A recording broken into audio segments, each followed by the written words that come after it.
જય માતાજી મિત્રો, શું નામ છે? હા, થોડું ઉતવાળું બોલો પબ્લિક. હા, જસુભાઈ ઠાકોર. જસુભાઈ આજે ગાવા આવી ગયા છે. ચિયું ગામ છે? હા, જો આવ્યું. શું ધંધો કરો? મજૂરી કરો.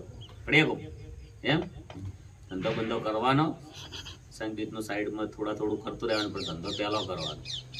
જેટલા આવે એટલા સંગીતમાં ના ઉડાડતા પાછા. શું કીધું? હો, કરશે પરિવાર? હા, ને રાખવાનું બધું લઈ જવાનું, ખાવાનું. જય માતાજી મિત્રો, સપોર્ટ કરજો. બહુ મસ્ત ભાઈની ગાયકી હારી છે, પણ એમનું સપનું છે કે હું પણ ગીત ગાઉં, એક લગ્ન ગીત એમને કરવાનું છે. ઉનાળામાં એક અતારી ગીત એમને ગાયું છે, આપણે ચેનલમાં આવવાનું છે.